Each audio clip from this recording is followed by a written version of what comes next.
দোয়া করে যাবে কি যাবে না? কথা বলেন, যাবে। মুসলমান আল্লাহ পাক কোরআন শরীফের মধ্যে বলেছেন আকিমুস সালাত, বান্দা তুমি নামাজ পড়ো, পড়বো কি পড়বো না? ওয়া আতু যাকাত, বান্দা তুমি যাকাত দাও, দিব কি দেব না? ওয়ারকাউ মা'a রাকিইন, বান্দা তুমি রুকুকারীদের সঙ্গে রুকু করো, অর্থাৎ জামাত সহকারে নামাজ পড়ো। আল্লাহ পাক নামাজ পড়তে বলেছেন, তাই আমরা নামাজ পড়ি। আল্লাহ যাকাত দিতে বলেছেন, তাই আমরা যাকাত দিই। আল্লাহ রুকুকারীদের সঙ্গে রুকু করতে বলেছেন, তাই আমরা রুকু করি। সেম ভাবে আল্লাহ পাক কোরআন শরীফের মধ্যে ফরজ নামাজের পর দোয়া করার হুকুম দিয়েছেন, তো দোয়া করে যাবে কি যাবে না? কথা বলেন, যাবে। কোথায় হুকুম দিয়েছেন? ওটার কোরআন শরীফ 30 নম্বর পারা সূরা ইনশিরাহ আয়াত নাম্বার 7 এর মধ্যে রব্বুল আলামিন বলছেন ফাইদা ফারাগতা ফানসাব, আল্লাহ পাক বলছেন মেহবুব তুমি যখন নামাজ থেকে ফারিগ হয়ে যাবে সঙ্গে সঙ্গে দোয়ায় মশগুল হয়ে যাও। বলেন সুবহানাল্লাহ। এই আয়াতের তাফসীর উঠান আপনি, তাফসীর ইবনে আব্বাসের মধ্যে সাহাবী রাসূল আব্দুল্লাহ ইবনে আব্বাস তাফসীর করতেছেন। তাফসীর তাবারীর মধ্যে ইমাম তাবারী তাফসীর করতেছেন। তাফসীর জালালাইনের 502 নম্বর পৃষ্ঠা 14 নম্বর লাইনের মধ্যে ইমাম জালালউদ্দিন সুয়ুতী তাফসীর করতেছেন। আল্লাহ পাক বলেছেন যখন তুমি নামাজ থেকে ফারিগ হবে, এই নামাজ থেকে মুরাদ যখন তুমি ফরজ নামাজ থেকে ফারিগ হয়ে যাবে, সালাম ফিরিয়ে দেবে, সঙ্গে সঙ্গে আল্লাহর দরবারে দুআয় রত হয়ে যাবে। বলেন সুবহানাল্লাহ। তো আল্লাহ দোয়া করতে বলেছেন, তো যাবে কি যাবে না? হ্যাঁ, এই মুসলমান দোয়া তো করে যাবে। কেউ বলবে হাত তুলে দোয়া করে যাবে না, তো বলে কি বলে না? জলঙ্গিতে একটা সাধারণ মৌলবি আছে, বিমল দাসের একটা সিস্টার রাহুল, ও বলছে যে আল্লাহর নবী ফরজ নামাজ বাদ দোয়া করেছেন, তবে হাত তুলে দোয়া করেননি। কত বড় শয়তান দিচ্ছে! তো তাসের ঘরের সন্তান যে বাপ কালানে কোনদিন মাদ্রাসা দেখে, ও যদি মানুষকে শিক্ষা দেয়, তো মূর্খ ব্যক্তির শিক্ষাতে যদি জাহান্নাম ছাড়া কি পাবে? এ মুসলমান বলেন ফরজ নামাজ পড়ে হাত তুলে দোয়া করে যাবে কি যাবে না? এ মুসলমান দেখা যায় আপনার মসজিদে আছে কিনা জানি না, বিভিন্ন এলাকাতে কি হয় জানেন? ইমাম সাহেব নামাজ পড়াচ্ছে, নামাজ ইমাম সাহেবের পিছনে পড়লো, নামাজ পড়ার পর ইমাম সাহেব যখন সালাম ফিরালো আসসালামু আলাইকুম ওয়া রাহমাতুল্লাহ, আসসালামু আলাইকুম ওয়া রাহমাতুল্লাহ, ও নিজেকে এত পণ্ডিতের বেটা পণ্ডিত মনে করে ও উঠে পালিয়ে যাবে, হয় না? বসেও থাকবে না। আপনার এলাকায় হয় কি জানি না, কিন্তু প্রায় জায়গায় হয়। ও পালিয়ে যাবে, দেখবেন ওদের মধ্যে মৌলবি কেউ নয়, কেউ হয়তো কলেজের মাস্টার হবে, কেউ হয়তো কলেজের প্রফেসর হবে, কেউ হয়তো আপনার হাই স্কুলের মাস্টার হবে, কেউ হয়তো হাই মাদ্রাসার মাস্টার হবে।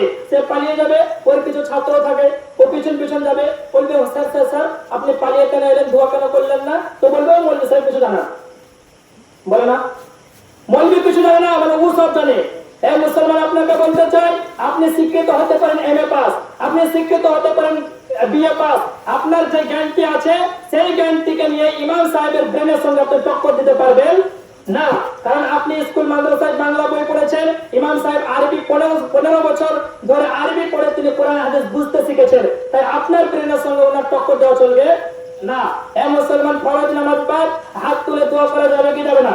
আমি বলবো যাবে, কাল কোনো দাড়িওয়ালা বলবে যাবে না, তো আপনি টেনশনে পড়ে যাবেন সাধারণ মানুষ। তাই আপনারা আসুন, আমরা দেখবো কোরআন এবং হাদিসের মধ্যে যদি আমরা পাই তাহলে করব, না পেলে ছেড়ে দেবো। বলেন সুবহানাল্লাহ। কোরআন থেকে করবেন তো? কথা বলেন, করবো। মুসলমান কয়েকটা আপনাকে হাদিস দিচ্ছি, জোসেফ শুনেন না, একটু ইমানটা তাজা করার জন্য নিজের ইমানের দিকে লক্ষ্য করে শুনেন। মুসলমান ফরজ নামাজ বাদ হাত তুলে দোয়া করা যাবে কি যাবে না? আপনাকে একটা নয়, দুইটা নয়, 4টি হাদিস শোনাচ্ছে, হবে না? বেশি শোনাবো? বেশি শুনলে বেশি শোনাবো, আলহামদুলিল্লাহ। তো মুসলমান কমপক্ষে 4টি শুনেন, তাহলে 5টি আপনাকে শুনিয়ে দিচ্ছি। ফরজ নামাজের পর হাত তুলে দোয়া করা যাবে কি যাবে না?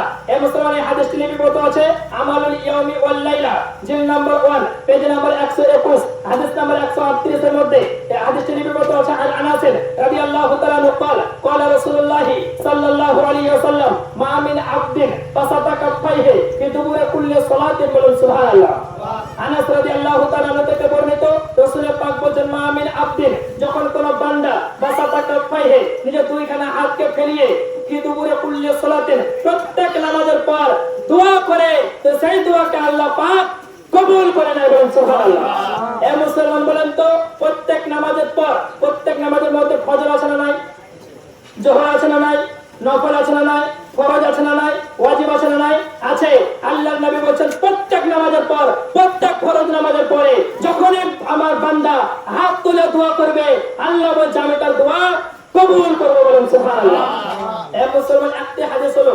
দ্বিতীয় নম্বর চলে আসুন, এই হাদিসে লিপিবদ্ধ আছে তাফসীর ইবনে আবি হাতিম 3য় খণ্ড 1048 48 পৃষ্ঠার মধ্যে তাফসীর ইবনে কাসির দ্বিতীয় খণ্ড 390 পৃষ্ঠার মধ্যে যারা দোয়া করে না লা মাযহাবি আহলে হাদিস তাদের সবচেয়ে বড় পাপ যার নাম হলো আব্দুর রহমান মুবারাকপুরী নিজের কিতাব তুহফাতুল আহওয়াজি দ্বিতীয় খণ্ড 170 নম্বর পৃষ্ঠা লাইন নাম্বার 21 এর মধ্যে উল্লেখ করছেন কি উল্লেখ করছেন আন আবি হুরায়রা রাদিয়াল্লাহু তাআলা আনহু আন্না রাসূলুল্লাহ সাল্লাল্লাহু আলাইহি ওয়াসাল্লাম রাফা'a ইয়াদাইহি বা'দা মা সাল্লামা ওয়া হুয়া মুস্তাকবিলুল কিবলাতি বলেন সুবহানাল্লাহ। এই হাদিসের মধ্যে আবু হুরায়রা রাদিয়াল্লাহু তাআলা আনহু বলেন রাসূলুল্লাহ সাল্লাল্লাহু আলাইহি ওয়াসাল্লাম নামাজে সালাম ফেরানোর পর কিবলার দিকে মুখ করে হাত তুলে দোয়া করলেন বলেন সুবহানাল্লাহ। এই মুসলমান নবী দোয়া করেছে তো করব কি করব না করব। দুইটা হাদিস হলো তৃতীয় নাম্বার চলে আসুন। এই হাদিসের বিবরণ আছে ইমাম ইবনে আবি শাইবা রাহমাতুল্লাহ আলাইহি ইমাম ইবনে আবি শাইবা তিনার লেখা কিতাব মুসান্নাফ ইবনে আবি শাইবা ইনি কত বড় ইমাম জানেন? আজ যে আহলে হাদিস কথায় কথায় বলে সবে বরাত করছে বুখারীতে আছে কিয়াম করছে বুখারীতে আছে সাধারণ মানুষকে বিভ্রান্ত করে। তো ইমাম বুখারী যে নাম শুনেছেন ইমাম বুখারীর উস্তাদ ইমাম মুসলিমের উস্তাদ যিনার নাম হলো ইমাম ইবনে আবি শাইবা। কত বড় ইমাম বুঝছেন? তো ইমাম ইবনে আবি শাইবা তিনি একটি কিতাব লিখেছেন কিতাবটির নাম মুসান্নাফ ইবনে আবি শাইবা প্রথম খণ্ড 269 নম্বর পৃষ্ঠা হাদিস নাম্বার 3093 সেম হাদিস খানা আহলে হাদিসের সবচেয়ে বড় মুহাদ্দিস যার নাম হলো আব্দুর রহমান মুবারাকপুরী নিজের কিতাব তুহফাতুল আহওয়াজি দ্বিতীয় খণ্ড 171 নম্বর পৃষ্ঠা লাইন নাম্বার 19-20 এর মধ্যে উল্লেখ করেছেন হাদিসটি উল্লেখ করেছেন আনিল আসওয়াদ আল আমিরি আন আবিহি ক্বালা সাল্লাইতু মা রাসূলিল্লাহি সাল্লাল্লাহু আলাইহি ওয়াসাল্লাম আল ফাজরা ফালাম্মা সাল্লামা ইন আরাফা ওয়া রাফা'a ইয়াদাইহি ওয়া দা'a বলেন সুবহানাল্লাহ। এই হাদিসের মধ্যে আসল আলী রাদিয়াল্লাহু তাআলা আনহু তিনি নিজের পিতার সূত্রে বর্ণনা করেছেন তার পিতা বলেন আমি নবী পাক সাল্লাল্লাহু আলাইহি ওয়াসাল্লামের সঙ্গে ফজরের নামাজ পড়লাম। কিসের নামাজ? ফজরের নামাজ পড়লাম। ফজরের নামাজ পর ইন আরাফা আল্লাহর নবী সাল্লাল্লাহু আলাইহি ওয়াসাল্লাম সাল্লামা সালাম ফিরালেন সালাম ফিরানোর পরে ইন আরাফা ঘুরে বসলেন। ইমাম সাহেব ঘুরে বসে না সালাম ফেরানোর পরে ঘুরে বসে তো নবী পাক ঘুরে বসলেন ঘুরে বসার পর রাফা'a ইয়াদাইহি ওয়া দা'a আল্লাহর নবী দুইখানা হাত তুলে আল্লাহর কাছে দোয়া করলেন বলেন সুবহানাল্লাহ। নারে তাকবীর নারে রিসালাত ইয়া রাসূলুল্লাহ শামী মিরাজা দলিল সাহাব বীরভূমি সাহাব কিবলা। তো ব্রাদার ইসলাম যারা বলে ফরজ নামাজ বাদ দোয়া করা যাবে না তাকে আমি বলবো বিমল দাসের পেটাকে রেডি করো ফেস টু ফেস বসো ফরজ নামাজের পর হাত তুলে দোয়া করে যদি কোনো মায়ের লাল বিদআত প্রমাণ করতে পারে তার গোলামি করতে রেডি আছি মুসলমান। আমরা প্রমাণ করব ফরজ নামাজের পর হাত তুলে দোয়া করা এটা আমার নবীর সুন্নাত বলেন সুবহানাল্লাহ। এই মুসলমান এটা আমার নবীর তরিকা। মুসলমান দেখবেন কিছু জায়গাতে কি হয় ফরজ নামাজের পর ইমাম আপনাদের আযান হয় মসজিদে তো শয়তান পালিয়ে যায় বলে না।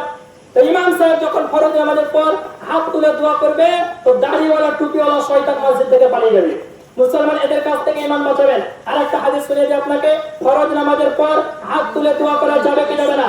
কিতাবটির নাম মুআজামে কাবির তাবরানী 14 খণ্ড 266 পৃষ্ঠা হাদিস নাম্বার 14907 সেম হাদিস খানাকে ইমাম নুরউদ্দিন হাইসামি রাহমাতুল্লাহ আলাইহি মাজমাউজ যাওয়ায়েদ 10ম খণ্ড 169 পৃষ্ঠা হাদিস নাম্বার 17345 সেম হাদিস খানাকে আহলে হাদিসদের গুরু আব্দুর রহমান মুবারাকপুরী নিজের কিতাব তুহফাতুল আহওয়াজি দ্বিতীয় খণ্ড আপনার 171 পৃষ্ঠা লাইন নাম্বার 2, 3, 4 এর মধ্যে হাদিসটি উল্লেখ করেছেন। উল্লেখ করার পরে বলেছেন হাদিসটি সহিহ হাদিস।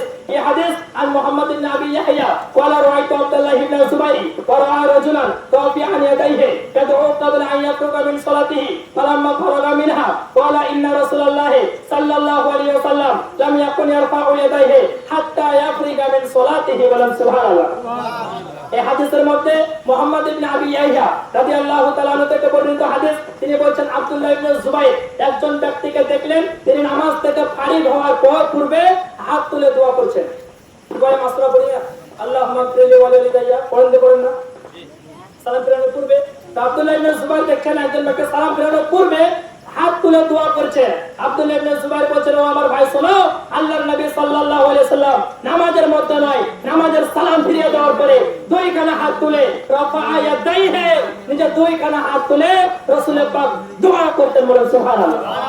এ মুসলমান কিতাবুজ জুহাদের মধ্যে হাদিস সহিহ সনদে আল্লাহর নবী সাল্লাল্লাহু আলাইহি সাল্লাম ফরজ নামাজে পা হাত তুলে দোয়া করেছেন। তারিকুল কাবীরের মধ্যে আম্মাদান আয়েশা হাদিস উল্লেখ করেছেন আল্লাহর নবী সাল্লাল্লাহু আলাইহি সাল্লাম প্রত্যেক ফরজ নামাজের পরে হাত তুলে দোয়া করতে বলেন সুবহানাল্লাহ। তো দোয়া করে